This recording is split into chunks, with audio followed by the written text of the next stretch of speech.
ሰላም ጤና ይስጥልን አድማጮች እንደምንላችኋል። የዕለተ ረቡዕ የጥር 6 ቀን 2018 ዓ.ም ከትርታ 97.6 ኤፍኤም የትርታ 600 የምሳ ሰዓት ዜናዎችን ይዘን ቀርበናል።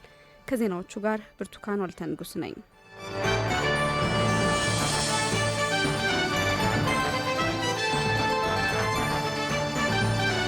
በቅድሚያ የሀገር ውስጥ ዜና።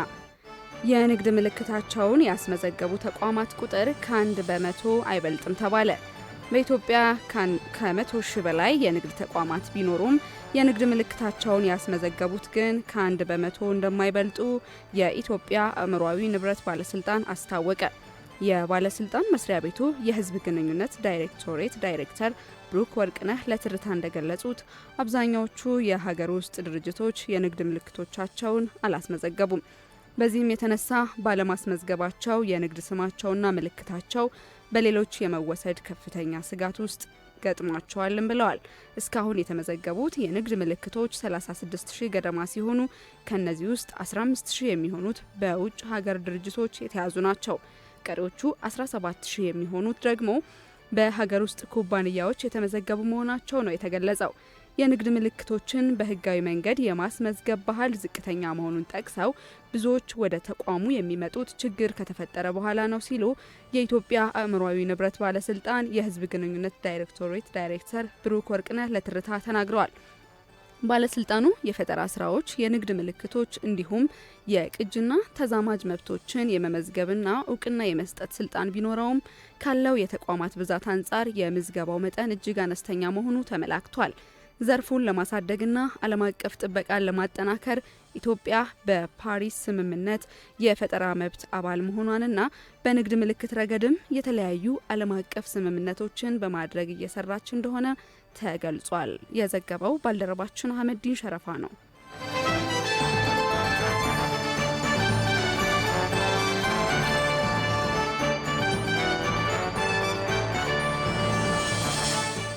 በአዲስ አበባ የደንብ ጥሰት በ87 በመቶ መቀነሱ ተገለጸ።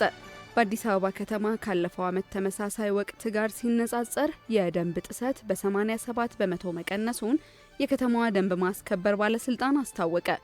ባለስልጣኑ ይህንን የገለጸው የ2018 በጀት ዓመት የመጀመሪያ ግማሽ ዓመት የዕቅድ አፈጻጸሙን በገመገመበት ወቅት ነው።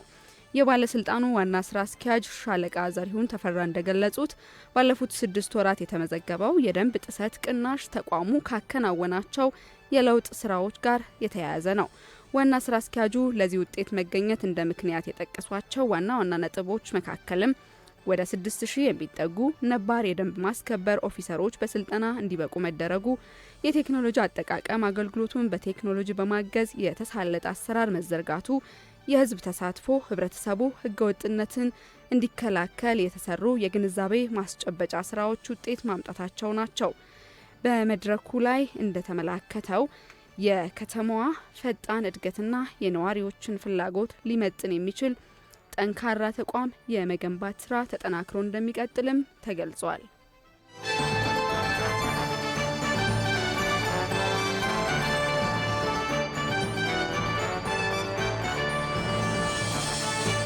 አድማጮች ቀደም ሲል የሀገር ውስጥ ዘገባዎችን ለእናንተ አስደመጥ። በመቀጠልም ደግሞ በዝርዝር ወደ ተመለከትነው ጉዳይ እናልፋለን።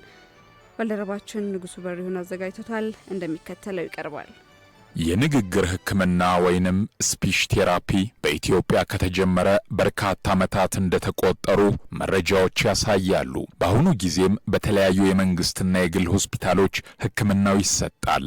አንድ ሰው ቋንቋን የመረዳት፣ ቋንቋን የመግለጽ፣ የመዋጥና የመመገብ፣ የድምጽ የርዕቱነት እክሎች ሲያጋጥሙት ሕክምናውን ማግኘት እንደሚገባ የተደረጉ ጥናቶች ያመላክታሉ።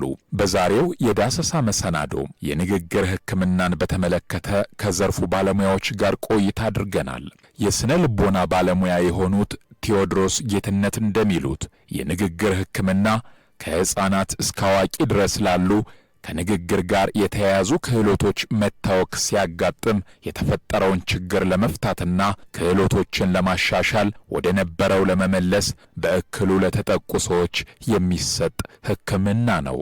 እንደ ባለሙያው ገለጻ የንግግር ሕክምና ወይንም ስፒች ቴራፒ ንግግርን ብቻ ሳይሆን መግባባትን ጨምሮ የቋንቋ፣ የመዋጥ፣ የርዕቱነትና የድምጽ እክሎችን የሚያክም ሕክምና ነው። ስፒች ቴራፒ ያው የሰው ልጆችን ከልጅነት ጀምሮ ወይም ከእድገት ጀምሮ ከሚመጡ እክሎች ጋር ተያይዘው አዋቂነትም ደረጃ ላይ ለምሳሌ በተለያዩ በስትሮክ በሌሎች ነገሮችን በአደጋዎች የሚመጡ ከንግግር ጋር የተያዙ ክህሎቶቻቸው ሲታወቅ ያንን ነገር ለማሻሻል ወደ ነበረበት ለመመለስ ከዛ ደግሞ ያላደጉትን እንዲያድጉ የሚጎላቸውን እያየ እሱን ለመርዳት የሚሰራ ፕሮፌሽን ወይም ሙያ ነው ማለት ነው። ከንግግር ከተግባቦት ክህሎት ጋር ትኩረት አድርጎ የሚሰራ ነው። ንግግርን ብቻ ሳይሆን መግባባትን፣ ከዛ ንግግርን፣ ከዛ ሌሎች የቋንቋ ደግሞ ሌሎች ክፍሎች አሉ። እነሱን ትኩረት አድርጎ ይሰራል። እንደ ሀገር ስለ ስፒች ቴራፒ ያለው ግንዛቤ ጥሩም ነው፣ ግን ሁሌም የሚጠበቀው ልጆች እንዲናገሩ አፍ እንዲፈቱ እንደዚህ አይነት ነገር የማድረግ ትንሽ የማጥበብ ነገር አለ። በሀገራችን እስካሁን ብዙ ባለሙያዎችም የሉንም። በዲግሪም በማስተርስ ደረጃም እስከ ባለፈው ዓመት ድረስ ከ2017 ድረስ ወደ 28 ተማሪዎች ናቸው ኢትዮጵያ ውስጥ የተመረቁ ያሉት በስፒች ቴራፒ እና ብዙዎቹ ስፒች ቴራፒ እንሰጣለን የሚሉ ብዙ አሉ። ግን ሳይንሱን ወይም ትክክለኛውን ዲቴሉን አውቀውት ነው የሚሰጡት፣ እሱ ሌላ ጥያቄ ይሆናል። በዛ የተነሳ ሰዎች ስፒች የሚለው ቃል ንግግርን፣ ቃላትን ወይም ደግሞ መናገር የማይችልን ሰው እንዲናገር ማድረግ የሚችል ያቺ አስተሳሰብ እንዳለች እናውቃለን። ግን ከዛም የሰፋና ትንሽ ሰፊ የሆኑ ነገሮች ያሉት እንደሆነ ነው የምንረዳው።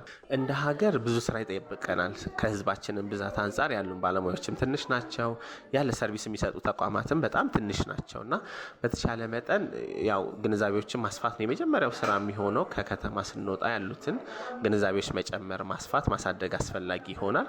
ሁለተኛው ተቋማትን ተደራሽ ማድረግ፣ ለምሳሌ ትምህርት ቤቶችን ሊሆን ይችላል፣ ሆስፒታሎችን ሊሆን ይችላል፣ ዩኒቨርሲቲዎችንም ጭምር እነሱን ተደራሽ አድርጎ እነዚህ ነገሮች ላይ ከተለያዩ ፊልዶች ጋር እያያዙ መስራት እንዲችሉ ተደራሽ መሆን እስኪችል ድረስ ያንን ማድረግ ብንችል፣ መንግስትም ደግሞ እነዚህም በገንዘብ ባለሙያዎችን በመደብ ትኩረት በመስጠት ቦታዎችን በማመቻቸት፣ ምክንያቱም አንዱ ትልቁ ጥያቄ ቦታም ስለሆነ ተቋማት በግለሰብ ቤት እየተከራዩ ምናምን የሚሰሯቸው ስራዎችን መንግስት የራሱን ቦታ ቢያመቻች ልክ ለሌሎች ተማሪዎች ትኩረት እንደሚሰጠው እነዚህንም ተማሪዎች አስቦ ቦታ ቢሰጥና እዛው ሰርቪሱ በቀላሉ ሰዎች እንዲያገኙት ማድረግ በየአካባቢው የተወሰነ ቢኖር ወደፊት እያደገ የመምጣት እድል ይኖረዋልና እሱም ብናረግ መንግስትን ጨምሮ ሁሉም ባለድርሻ አካላት ለዘርፉ ትኩረትን በመስጠት መስራት እንደሚገባም የገለጹት ባለሙያዎች የማህበረሰብ ግንዛቤ ፈጠራ ላይም በትኩረት እንዲሰራ አንስተዋል።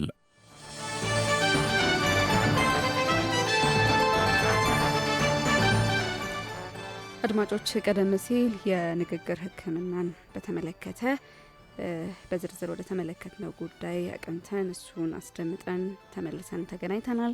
በመቀጠልም ደግሞ ከባህር ማዶ ወዳገኘናቸው ዘገባዎች እናልፋለን። በቅድሚያ የአፍሪካ በኡጋንዳ ከአጠቃላይ ምርጫው በፊት የኢንተርኔት አገልግሎት መቋረጡ ተሰምቷል።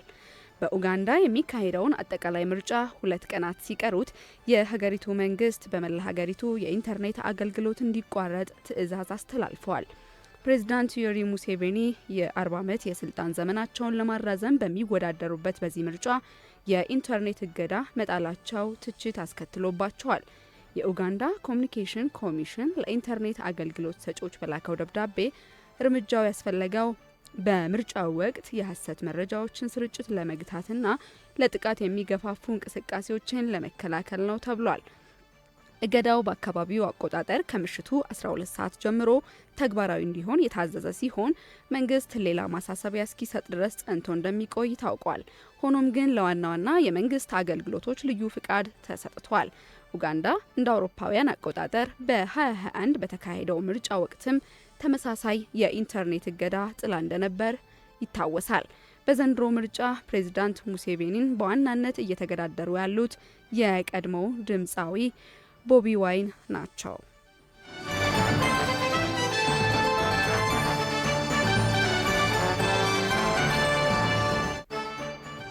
የአሜሪካ የተወካዮች ምክር ቤት የአፍሪካ እድገትና እድል አዋጅ አጎዋ ለተጨማሪ 3 ዓመታት እንዲራዘም በከፍተኛ ድምፅ አጸደቀ። ሆኖም የሳውዝ አፍሪካ በዚህ የንግድ እድል የመጠቀም ጉዳይ አሁንም አጠራጣሪ ሆኖ ቀጥሏል።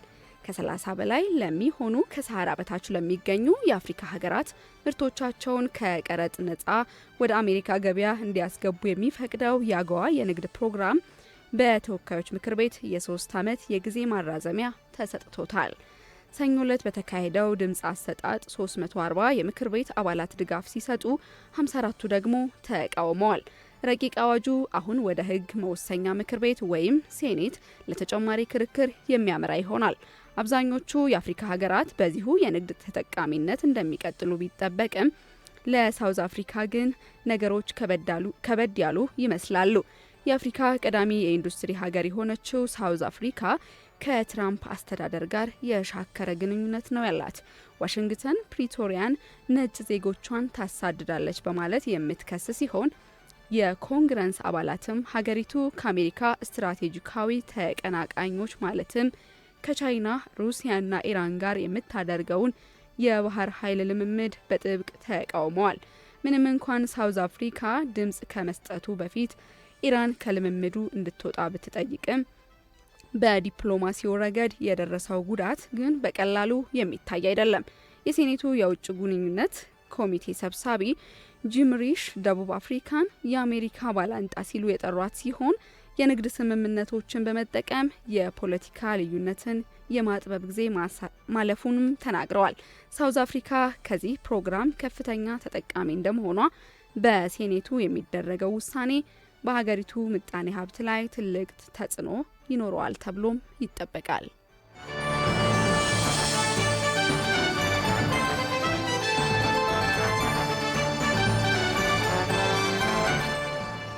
ፕሬዚዳንት ትራምፕ ከኢራን ጋር የሚደረጉ ማናቸውንም ንግግሮች ማቋረጣቸውንና ለተቃዋሚዎች ድጋፍ እንደሚልኩ አስታወቁ። የዩናይትድ ስቴትስ ፕሬዚዳንት ዶናልድ ትራምፕ በኢራን እየተካሄደ ያለውን የተቃውሞ ሰልፍ ተከትሎ በመንግስት ላይ እየተወሰደ ያለውን የኃይል እርምጃ በመቃወም ከኢራን ባለስልጣናት ጋር ሊደረጉ የታሰቡ ማናቸውንም የውይይት እድሎች መሰረዛቸውን አስታውቀዋል። ፕሬዚዳንቱ ለኢራን ዜጎች ባስተላለፉት መልእክት እርዳታ እየመጣላችሁ ነው ብለዋል። ትራምፕ እርዳታው ምን እንደሆነ ዝርዝር መረጃ ባይሰጡም ይህን ያሉት የኢራን መንግስት ከዋሽንግተን ጋር ለመደራደር ፍላጎት እንዳለው ከገለጹ ጥቂት ቀናት በኋላ ነው። ይሁን እንጂ በኢራን እየተካሄደ ባለው ተቃውሞ የሟቾች ቁጥር ከ2000 በላይ ማሻቀቡን የሰብአዊ መብት ተሟጋቾች መግለጻቸውን ተከትሎ ፕሬዚዳንቱ ከኢራን ጋር ለመደራደር የነበራቸውን አቋም መቀየራቸውን ነው ያስታወቁት። ሰላማዊ ሰልፈኞችን መግደል እስካልቆመ ድረስ ከኢራን ባለስልጣናት ጋር የሚደረጉ ስብሰባዎችን ሰርዣለሁ ሲሉ አስታውቀዋል። የዘገበው ኤኤፍፒ ነው።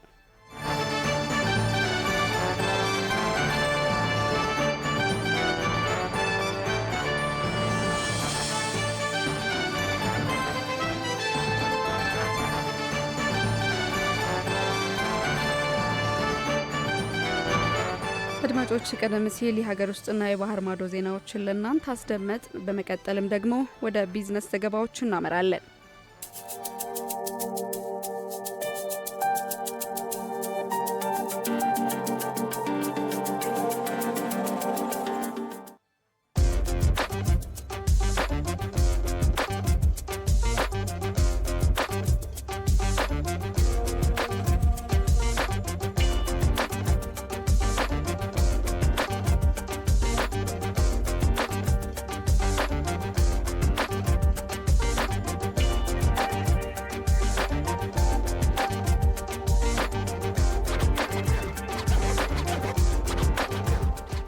አድማጮች ተመልሰናል። በመቀጠልም ደግሞ የቢዝነስ ዘገባ ለእናንተ እናደርሳችኋለን።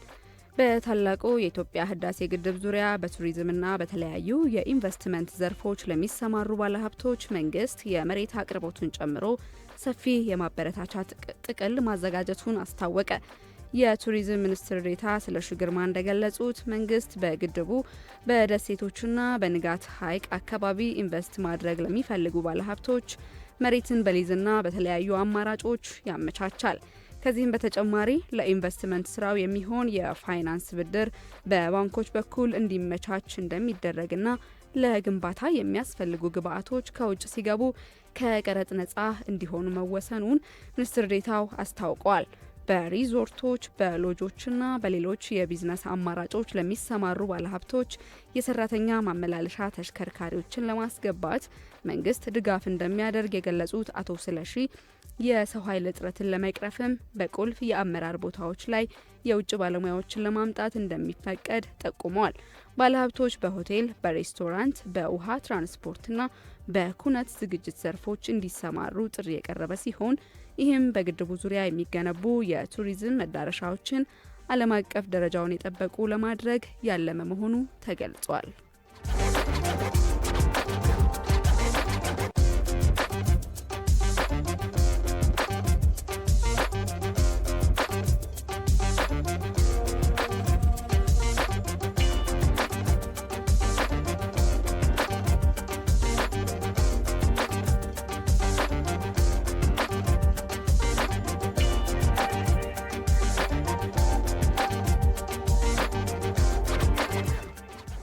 አድማጮች የቢዝነስ ዘገባችን ይህንን ይመስል ነበር።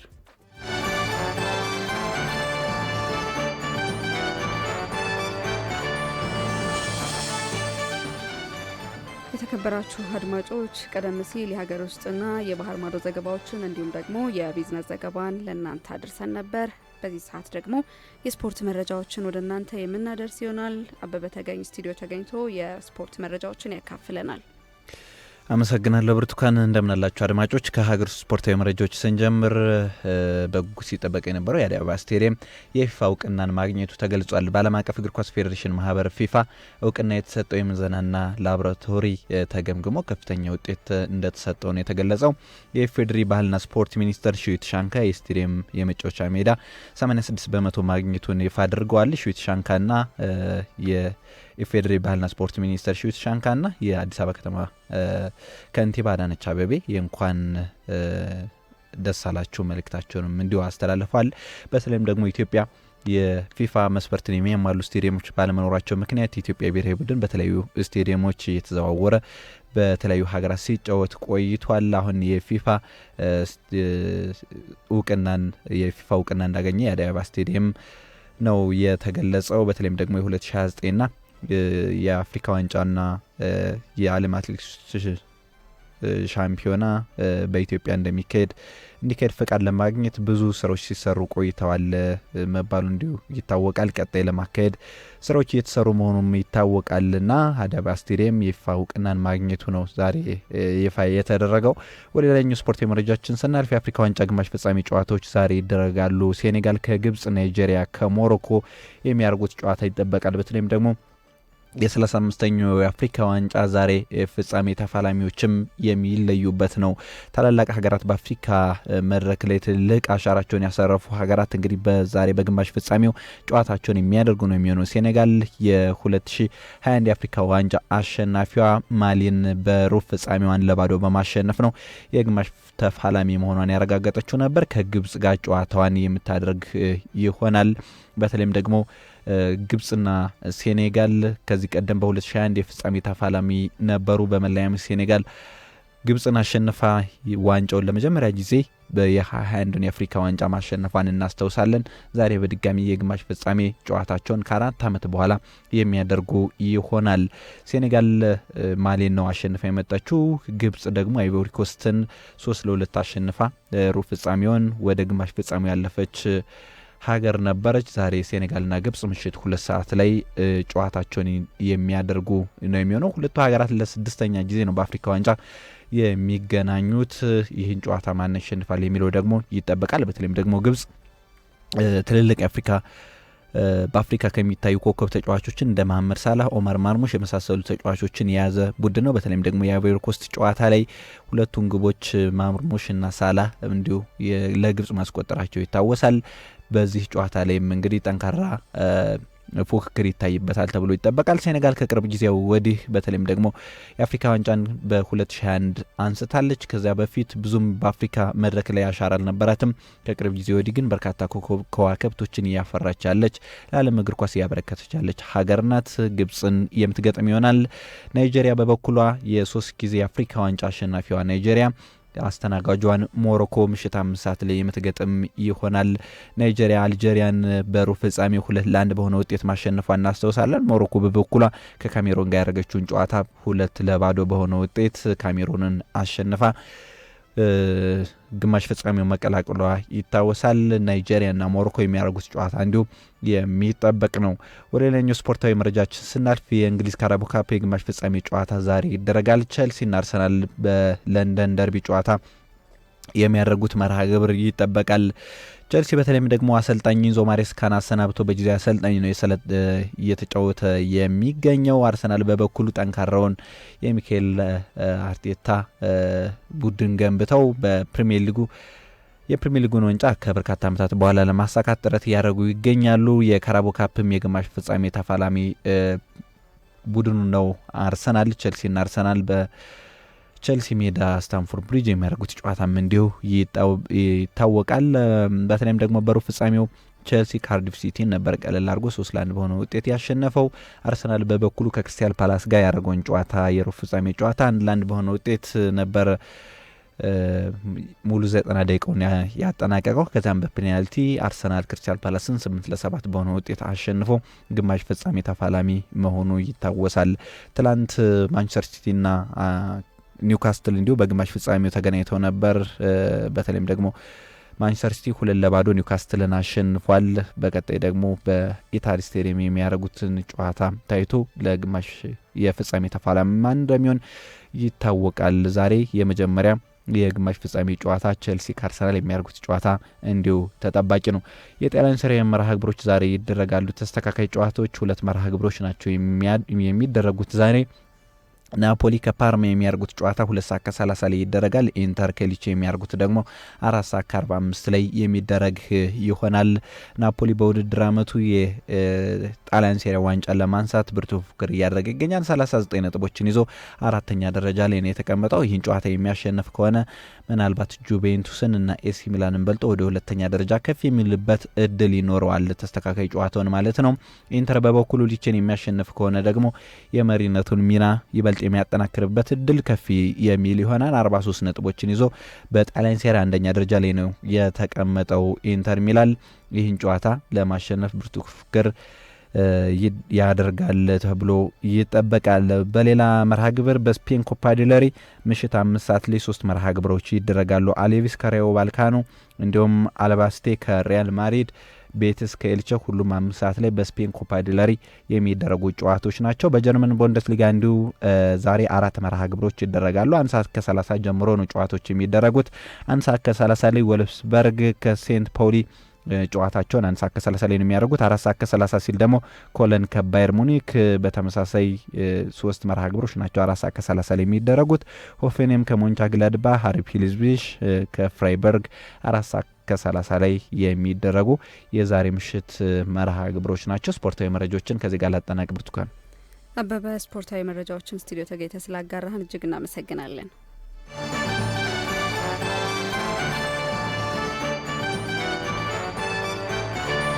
የተወደዳችሁ አድማጮች የዕለተ ረቡዕ የጥር 6 ቀን 2018 ዓ.ም ከትርታ 97.6 ኤፍኤም የትርታ 600 የምሳ ሰዓት ዜናዎችና ስፖርታዊ መረጃዎች ያዳመጣችኋቸውን ይመስሉ ነበር።